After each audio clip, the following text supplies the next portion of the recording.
right, folks, let's get this meeting going. Welcome everyone to the Fort Ord Reuse Authority for February 10th, 2017, the full board meeting. The Pledge of Allegiance, would Ms. Parker honor us with you? Pledge allegiance to the flag of the United States of America and to the republic for which it stands, one nation, under God, indivisible, with liberty and justice for all. Thank you. Okay, the next item on our agenda is the closed session. And if our esteemed legal counsel would read us into closed session. Yes, thank you, Chair. We have a conference with legal counsel, item number 3A, Government Code Section 54956.9A, Keep Fort Ord Wild versus Fort Ord Reuse Authority in the County of Monterey, case number M114961. Thank you. We shall. Oh, yes. Is there any public comment on the closed session items? Seeing none, we'll go into closed session.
Okay, if Mr. Giffen will read us out of closed session.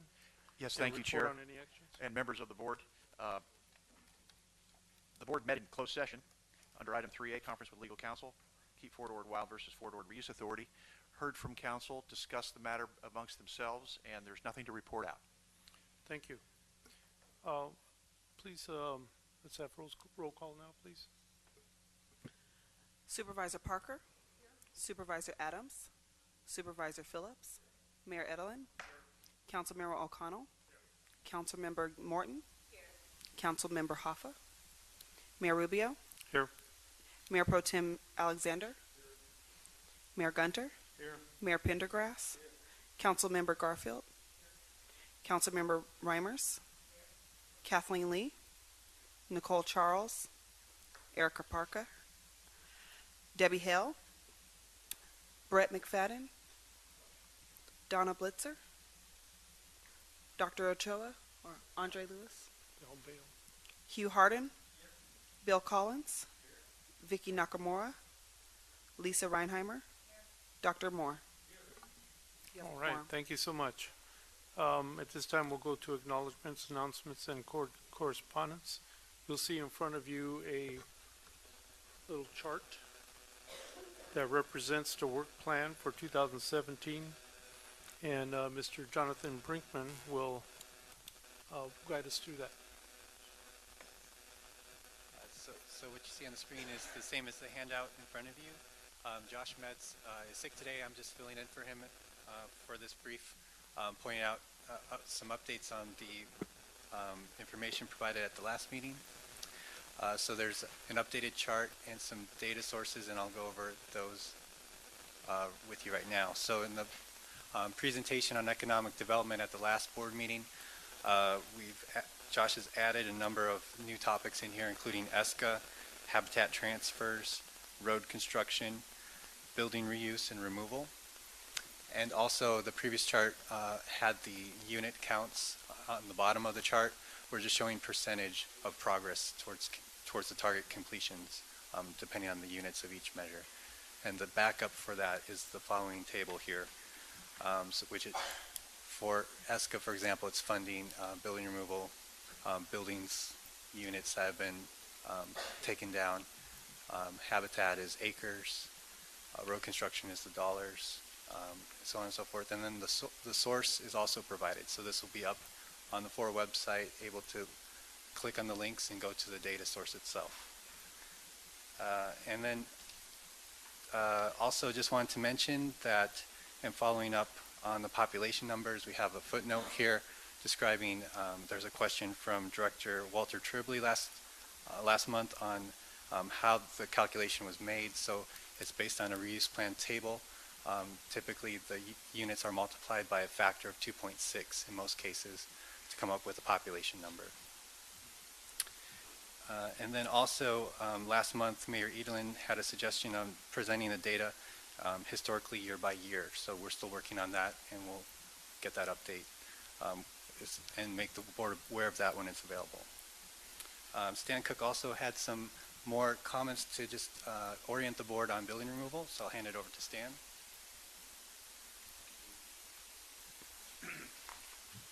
Yes, I wanted to take you to one of the source links that was in that table. This is an updated building removal status report that's housed on the FORA website. And I don't want to go through the actual report. This is meant to supplement your board reports. As you receive your board reports, they will have specific information, but this report here provides general background information for the reader of those reports. So we have a little bit of what the PowerPoint's going to be about. We talk about the difference between blight, or show examples of blight that people confuse with building removal sometimes, or it's just one section of it. We give examples of deconstruction and demolition. What's the difference? We provide a history from 1996 to 2016 of what FORA's worked on. We also highlight our partnerships with like CSUMB and the Seaside Highlands, how we work together to share information, and that's been very beneficial. Seaside has recently removed CSUMB has recently removed their hammerheads, and that has, you'll see that's dropped the number of buildings that remain to be removed. Okay, here's the hierarchy of base reuse. This was adopted by the board. This is what drives a lot of our thinking on building removal. Can it be renovated and reused in place? Could it be relocated? We found it couldn't. Can it be deconstructed and reuse building materials? And then can we demolish and aggressively recycle? So this is an overview of the base. This shows the status of the buildings in red that still need to be removed. The yellow are the ones that have been reused by different organizations. It's not split up by organizations. And the green ones are the ones that have been removed, slated for removal and have been removed. Now, I'm going to go through these really quick, but each jurisdiction, not that quick, each jurisdiction has a detail so you can zoom in and see what the status is of building removal or reuse. Okay, here's the status of overall base reuse and removal. To be removed, there's 19% of the base still needs to be removed, 34% has been reused, and 47% has been removed. You can talk about what funding sources are available. A lot of people get confused as they're reading things, so this helps keep us straight. This tells you the reason we moved the buildings and how that helps to create jobs in the future through redevelopment. Then we talk about what's the latest that's going on with Seaside. This is FORA's obligation, so we're working with Seaside to remove 17 of these buildings. Surplus 2 status, we provide a status of them, of the project. Stockade, this is the stockade, shows you where it's at. It's in Marina. It shows you the stockade status of the removal process. Okay, and that is an example of what you'll find at those links in the dashboard that Jonathan just gave you a briefing on. Thank you. Okay, I want to take your attention back to this little matrix that we have in front of us. If you look at it closely, you'll notice that there's a tremendous amount of work to be done this year. And the reason I had Michael put this on the dais is so that we could start thinking about how we're going to approach that work, whether there's going to be a need for any special meetings or study sessions along the way. So take a look at it, and if you have any comments or any suggestions, please forward them to Michael so that we can start aggressively taking this matrix on. It's a considerable amount of work, and I think by working together we can find a work solution for getting it done. I appreciate your cooperation on that. Let's see, did you have any other announcements, Michael? Well, just one, Chair, and for the members of the board, we are going to be traveling to Washington, D.C. It was noted in last month's board package that we will be doing some negotiations with the United States Army regarding the Environmental Services Cooperative Agreement, adding additional dollars to that contract. We're seeking funds that would be left with the jurisdictions that have properties under the Environmental Services Cooperative Agreement for reporting, for long-term stewardship, and so forth. I'll be traveling. Mayor Rubio is going to be going as well. Both the city of Seaside and the county have the most property that's impacted. I know CSUNB is also concerned about the property on the campus that's part of the ESCA. We'll be reporting back on our success with the negotiations. Thank you. The next item is a consent agenda, which consists of approved January 13, 2017 board meeting minutes, administrative committee minutes, Veterans Issues Advisory Committee, Habitat Conservation Plan update, prevailing wage update, 2017 Chair Committee appointments, public correspondence to the board, and approve industrial hygienist contract, Stockade and Marina. Is there anyone on the board that would like to pull any item for further consideration? Is there anybody in the public? Hi, George Riley.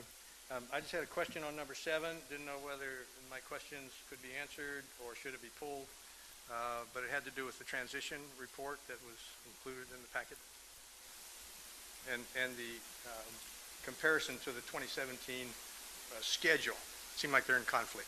That's what I wanted to ask about. Well, ask the question. Okay. The report that's included in the package suggested or stated that the transition group was supposed to make its report by the fall of 2016. And the work plan for 2017, which is this sheet of grid work that was just mentioned, the very last item on the list suggested transition reports, and there are various reports listed in April and August and December. And I was wondering, was the work group going to continue in place to do this, or was it simply going to be a discussion by the FORA board? And then my other questions was whether, if they're going to be group discussions, will they be open to the public? Will there be an opportunity for public comment or participation? Will there be a way to get notices of those meetings? I'm a little confused, Mr. Riley. Number one, I don't see the transition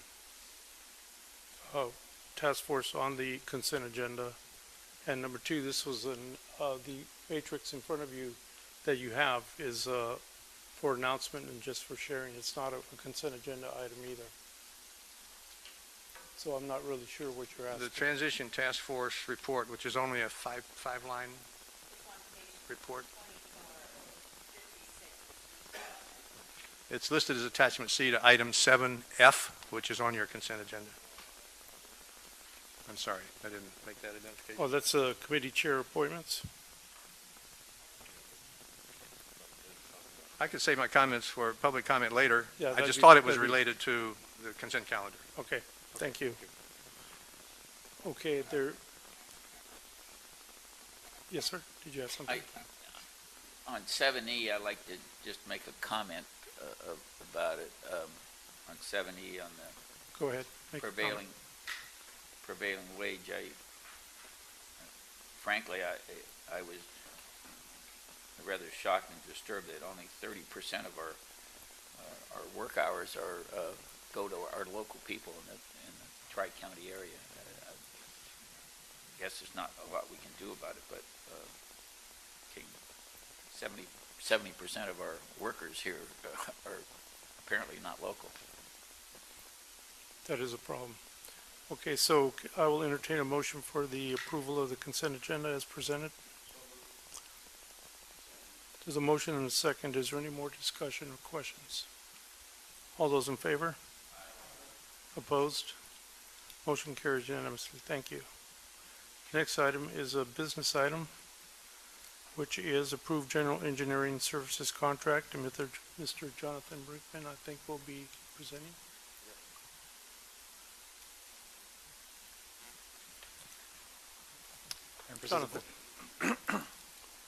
Members of the board, just wanted to present on the general engineering services contract.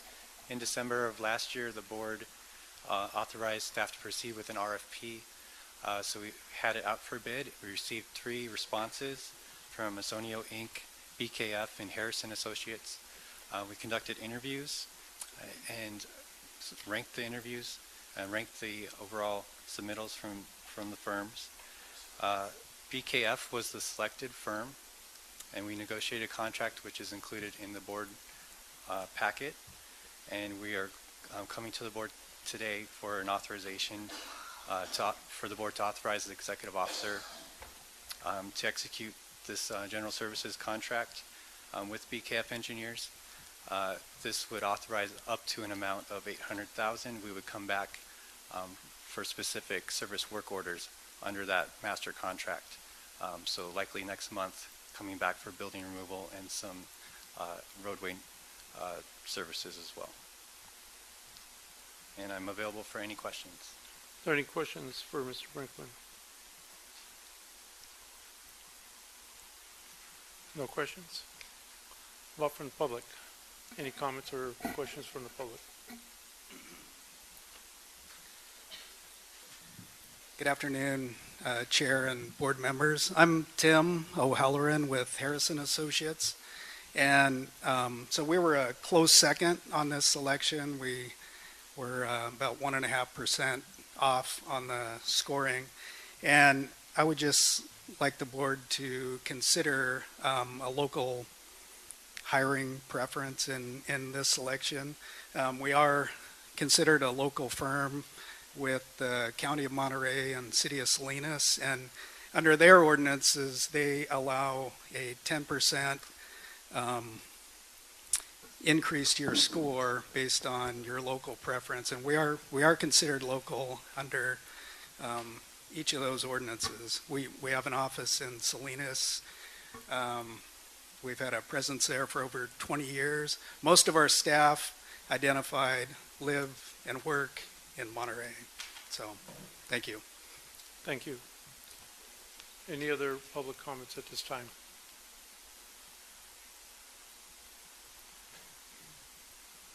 Seeing none, we'll bring it back to the board.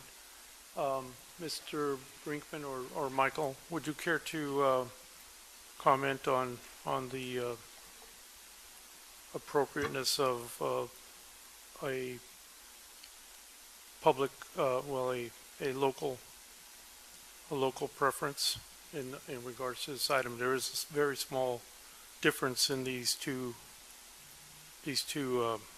proposers, and what was the logic behind picking someone from San Jose?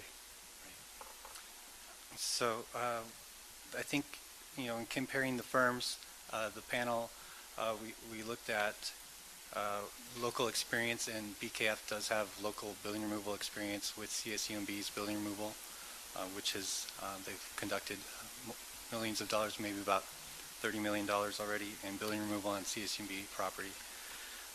We also looked at qualifications and in terms of a local preference. The FORA master resolution does have a local preference in it, but that's been termed out in terms of, is in the early years of FORA, where we could apply a local preference. And we have to be careful in applying a standard for local preference. It wasn't one of our criteria as a local preference, but we did consider where firms were from and take that into consideration. In terms of BKF, they do have a new local office of setting up in Salinas. So They do have their main offices in the Bay Area, but there was indication from them they'll have an office in Salinas. Do we know where their subcontractors are from? Their subcontractors are from the Bay Area.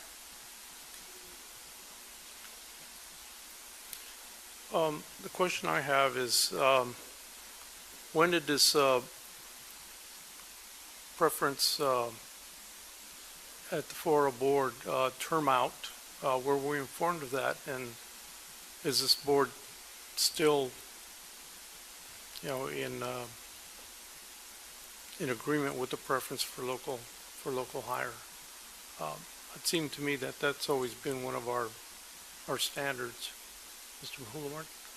Yeah, the Fort Ord Reuse Authority Board established a local preference early on, and there was an agreement, I think, in part because of some objections, I think, originally from the Association of General Contractors. Don't quote me on that because I don't have the reference right in front of me right now, but there was a question about a certain, how long was this going to be a local preference, and was it out competing others? And there was a concern about others interested in the scale and volume of future work at Fort Ord. So I believe, if I remember the master resolution correctly, I think the first 10 years of FORA's existence, I think through 2004 or 2005, we applied a 5% credit on all of our contracting.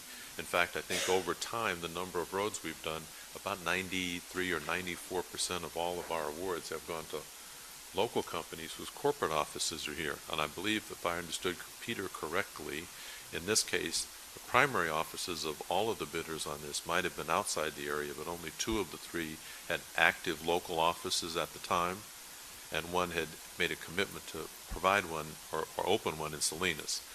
And so our actual bid process, which doesn't include a bid preference, wound up with these folks being 1.5% below the others. Is that correct? Correct. Okay, that we did check. So whether or not the board still perceives that or not and wants to establish a new preference, we still have more contracts to let.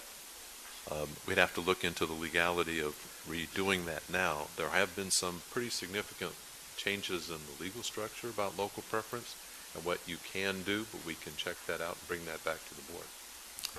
Okay, so my next question is, what is the flexibility on the board for the selection of this engineering services provider? It's recommended that we approve BKF. Is that what we have to do, or do we have other options? Yes, sir. Yep. I'm also sympathetic to local hire. However, we had a system in place. We had rules. We advertised for the contract. There was a competition. 3 firms competed, and we had a winner. And to go back now and change the rules because we think that we want to give more weight to a local hire, I think violates the spirit of a free competition. If we want to change in the future and want to include a 5% local hire, we ought to agendize it. I would recommend discuss it here, and if we do, then in the future we might want to include that in our contracts. But to go back retroactively, I think would be unfair.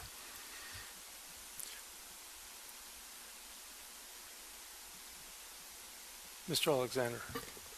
Mayor Rubio, for clarity, for my sake, would that 5% addition to a local contract be applied whenever the top 2 are within a certain range only, or automatically? Mostly it is applied under bidding processes in the past.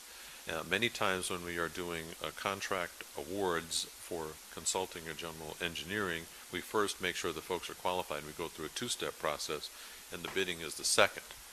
And in those circumstances, it clearly would distinguish between 2 equally or 2 closely qualified entities. So it would depend on the type of solicitation, sir. Ms. Weimer. Thank you. I agree that to go back now and change the rules is inappropriate at this juncture for this contract, but something that could be agendized for a later discussion. Yes, and I agree with that.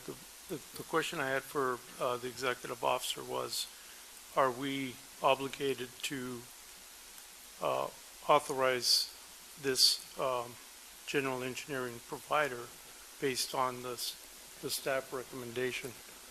Or is that still up to the discretion of the board?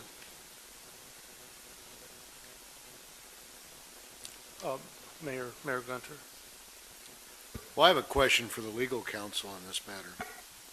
We had rules in place. I don't necessarily like them, trust me, because we firmly believe we should hire local for everything we do, because those are the people that pay taxes, that develop jobs, that get people to move to. Marina and Seaside should have been beating this drum long before this process went down. If we don't go with the process we had in place and we change the rules now, how much civil liability will we be throwing out there for this event? I think we're advised to follow the rules that we've had in place. That's not to say that we can't be subject to some claim going forward. But if we've had a standard and principles that we've been following, we should follow them. Supervisor Phillips. I tend to agree. I would like to have seen local preference come into the play of this one, but those are the rules we sent the bids out on, and I think we're bound by that. But I would like to see what we could do in the future to legally give local preference to our local workforce. That's what we're supposed to be doing. Ms. Morton. So I would like to make a motion that we approve the general engineering services contract with BKF Engineers and direct staff to agendize in the future a policy of local preference so that it may be addressed by the board. There's a motion and a second. Can I make a small amendment to that? If I didn't say it, yeah. That if we, that we get that agendized before we let any more contracts. That, I have no problem with directing staff to hurry. Yep, thank you. Okay, there's a motion and a second on the floor. Jane, your second stands, right? Yep. All those in favor? Aye. Opposed? Motion carries. Thank you.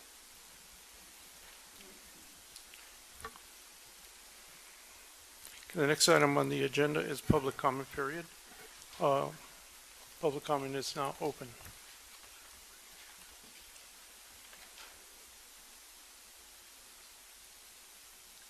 George Riley again. If I may bring up the same subject. My question has to do with the handout that was just made today, and it shows at the very last entry, transition reports. It lists several months into the future this year about that issue, and I'm just concerned in what format will that discussion take place, because if you had a task force and it's already completed its work, how will that be handled? Thank you. Are there any other public comments? Okay, I'll answer. I can answer that. The transition task force has not completed its work yet. We'll be meeting again soon, and those meetings are open to the public. Chair, if I might, I think Mr. Riley's comment is a valuable one, which might need that we would bring back to the board a slight adjustment in the committee charge. That's fine. And but we are still working on the transition issues. The task force was reauthorized today. The date of the fall 2016 report was given. The board gave direction back to the board, to the staff on this regard, and we will follow the board direction. It may mean that we need to talk with council about how we move ahead with this currently ad hoc committee, whether it has a different status, but it's a public meeting anyway. Okay. Item number 10, items from the members. Any members have items for the board? So I too pulled the transition task force directive, this page 24 of 56, indicating that the scope that's set forth there is somewhat moot and/or ambiguous, and it doesn't fully flesh out the task that we're chartered to do under the legislation, which is to come up with a transition plan by 2018. So looking at this and getting this recreated to empower the task force to fulfill the scope of the work required at FORA would be beneficial for all of us. So I echo what the public has said. Any other items from the public? Mr. Moore? Just like to mention to members of the board and the public who might be watching this in a timely manner, although I don't think we're broadcasting live, tonight and also a week from tonight over at the Marina Library will be some forums on water issues, particularly focusing on some of the concerns, local concerns about water issues from folks in the Ord community and Marina. I believe those are both scheduled from 5:30 to 7 at Marina Library this Friday the 10th and the 17th. Thank you. Any others? Yes. Following along that, on Monday at 7 o'clock, there will be the Unitarian Universalist Church in Monterey, which is actually in Carmel, has a speaker at 7 o'clock on what's happening with our watershed. It might be interesting for those of you who want to know. 7 o'clock. Anything else? Okay, so we stand adjourned at 3 o'clock. Thank you.